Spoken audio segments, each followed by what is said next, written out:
All right, let's talk about antiderivatives. And so we know that the if y equals x squared, y prime equals 2x. If y prime equals 2x, then y equals x squared. Or it could be that y equals x squared plus 1, or y equals x squared minus 10. And that's because if we do the derivative of all of these, we always go to the same 2x, because the derivative of the constant is 0. So that leads to this notation where we have this c called the constant of integration. This is called a differential equation.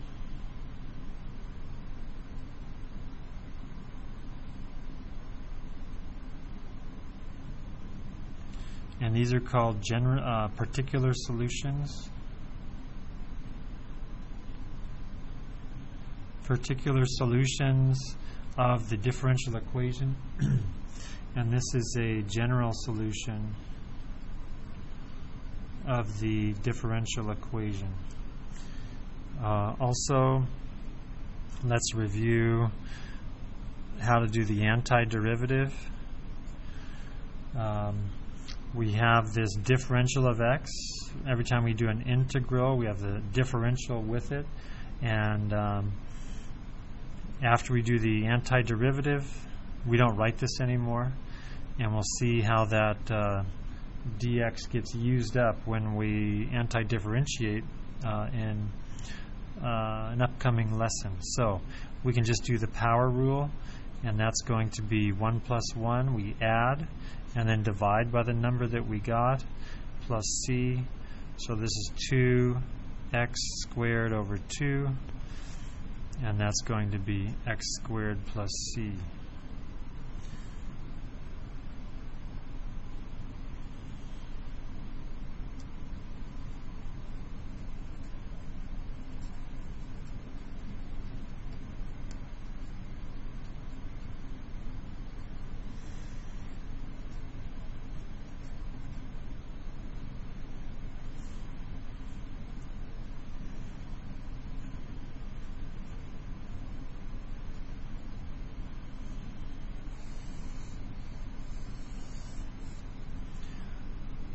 Okay.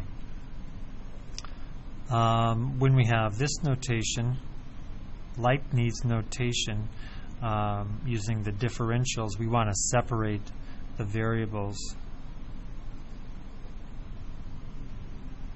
And we just get the theta on one side, the r on the other side, and now we can antidifferentiate both sides.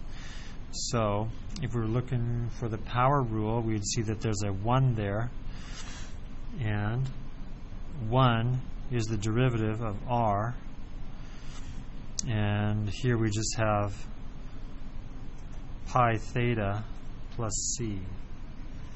So there was a 1 in here. We do the, and we say that 1 is the derivative of theta. So we can see that here's the general solution. All right, pause the video and try this one.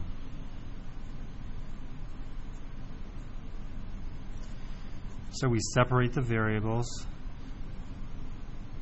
antidifferentiate. The antiderivative of dy is y. The antiderivative of this is, we're going to add 1 to that, divide, and then constant of integration. So we have -1, and this negative exponent will be written in the denominator. And that's the general solution.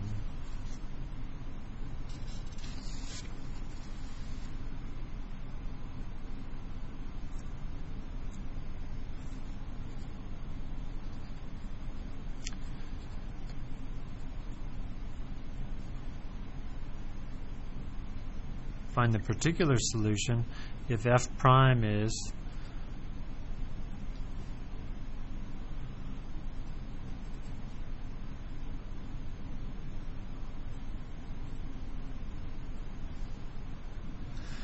So this is called an initial condition.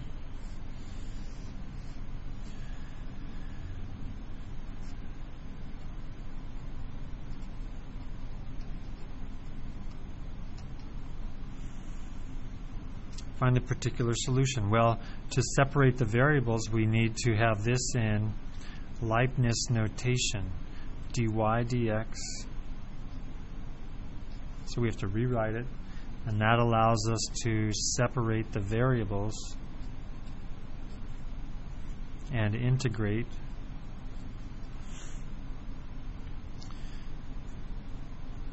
So we're going to add 1 and divide. There's a 1 there. We're going to add 1 and divide. Plus c. Now we use the initial condition to solve for c. The y value is -1. The y value is -1. And the x value is 2. So we have 2 cubed over 3, 2 squared over 2, and we're substituting 2 into the general solution. 8/3 minus 4/2 plus c. So let's put this as a denominator of 6 multiplied by 2, and we get 16 times 3, and we get 12.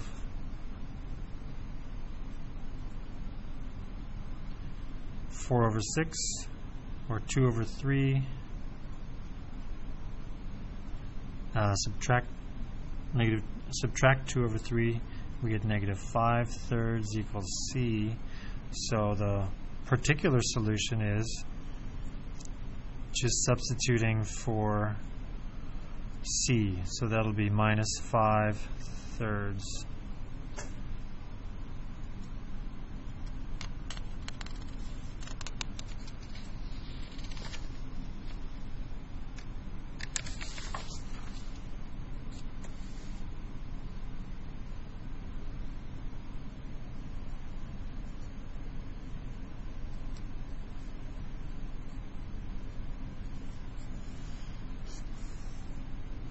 Alright, pause the video and find the particular solution.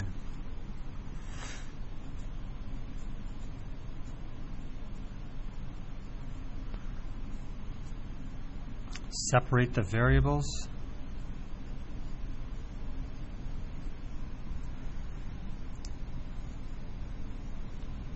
Integrate.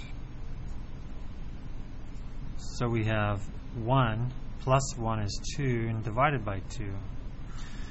Here we have, if you just have a constant, it's x to the 0. So when we add 1, it'll be x over 1. We have 2x. You can also think of it as the derivative of 2x is 2, so the antiderivative of 2 is 2x.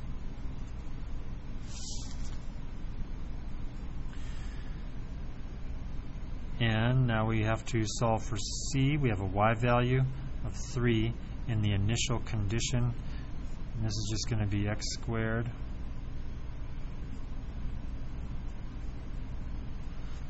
The x value is 1, so I'm putting x equals 1 into the x values here, and putting a 3 into the y. We can solve for c. 1 minus 2, c is 4. And then we put it back into the general solution, and now we have the particular solution.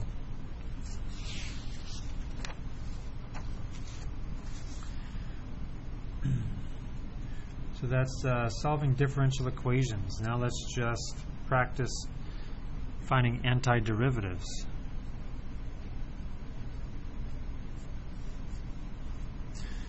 And we're just going to be using the power rule today for integrals, and that means we want to make sure we rewrite everything so that we can use the power rule. Here we're just going to add 1, so we have -2 plus 1 over -2 plus 1 plus c. So that'll be x to the -1 over -1. And we have -1 over x plus c.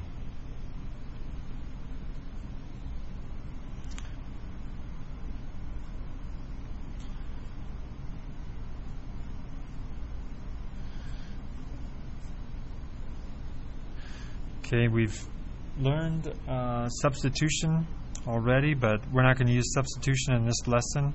Let's look at a mistake maybe someone would make here if they just did the antiderivative of this and then just being very creative and making up all kinds of new rules of calculus. So this is wrong because there's multiplication. We can't do the antiderivatives of these separately. If that was addition, then this would be correct. We could just have addition. So instead, with this problem, let's distribute. And then we can use the power rule. Add 1, divide, add 1, divide, and then constant of integration.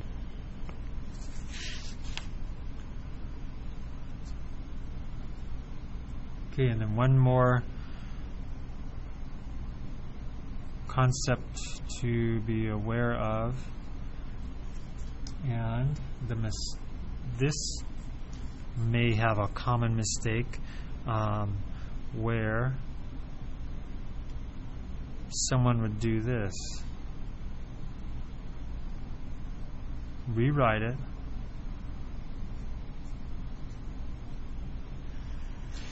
and then just do the power rule. But we can't do the power rule. We can't do this because we didn't do anything with this 3. So that's wrong. This would require substitution, and we'd need to put that 1/3 in there somewhere. So instead of dealing with that, why don't we just rewrite it like this? 1 over, this will be 9x squared. And we could even put the 1/9 out in front and then rewrite it like that. So now we have 1 over 9. This will be, if we add 1 and divide, now we'll have negative 1 over 9x. Negative 1 over 9x plus c.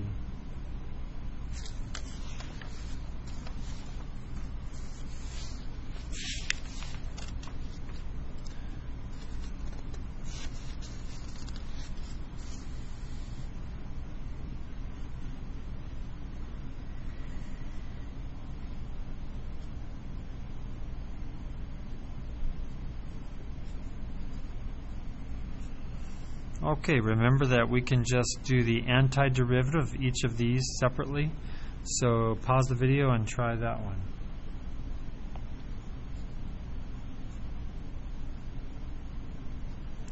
There's a 1, so we're going to add 1. We get a 2, divide by that.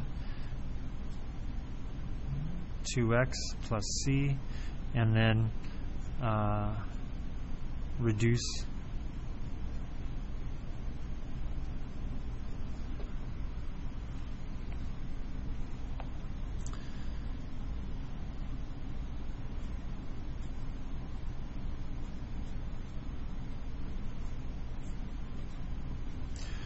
And when we have radicals, let's rewrite the radicals as exponents so we can use the power rule.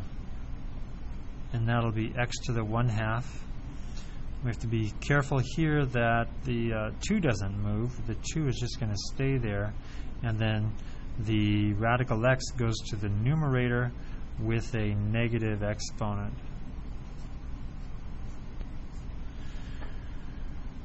Now we can add 1 to that and divide. We can add 1 to that and divide. Here we'll have 2/3 x to the 3/2. 1/2 divided by 1/2 is 1. And we can leave it like that.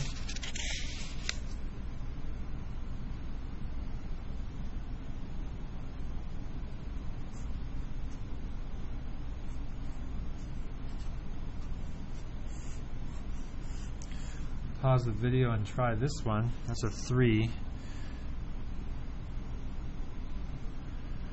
So we're going to rewrite the radical as a power,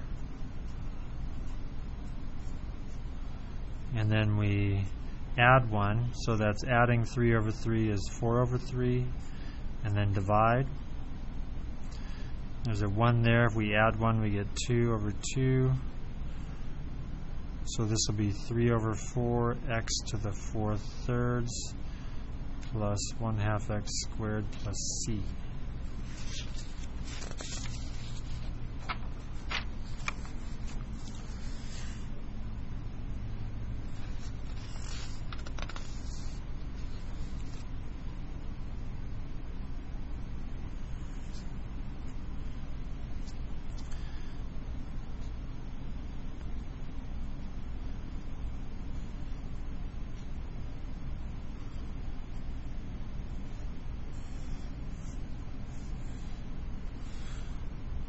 All right.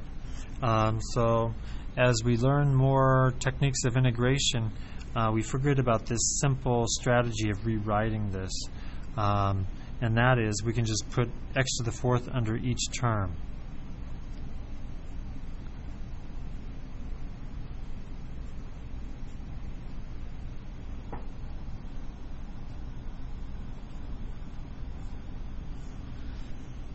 Then reduce it. So this will be 1 over x squared, 2 over x cubed, 3 over x to the 4th, and rewrite it with negative exponents.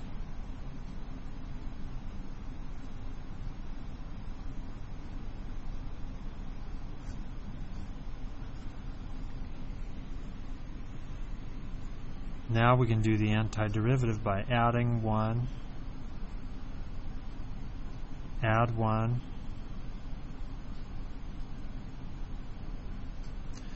add 1,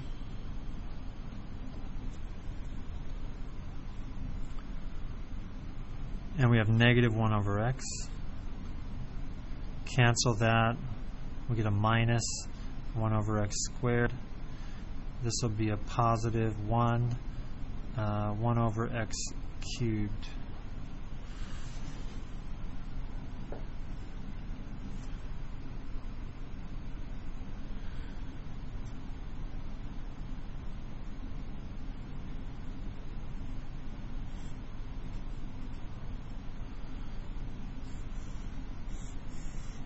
Pause the video and try that one.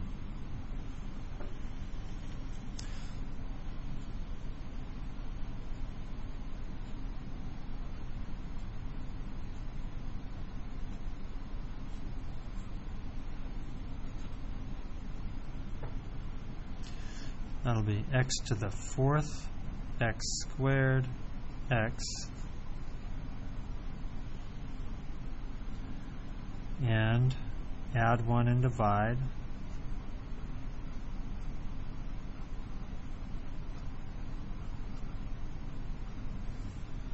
And we can just leave it like that. And the only thing we have to cover is reviewing some antiderivatives with trigonometry.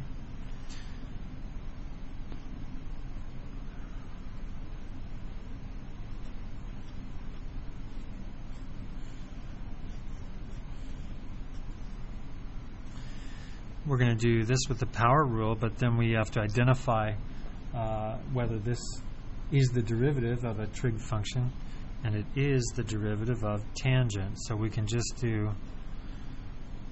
theta cubed over 3 tangent theta plus c, because the derivative of tangent is secant squared.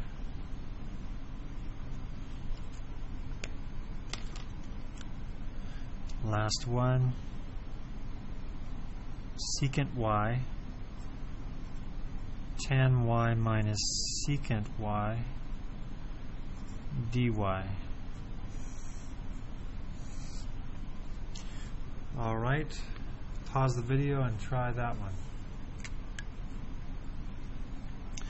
Let's distribute secant tangent minus secant squared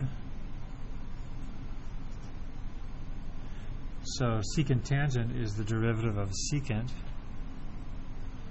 and secant squared is the derivative of tangent, and we're all done. We'll stop there.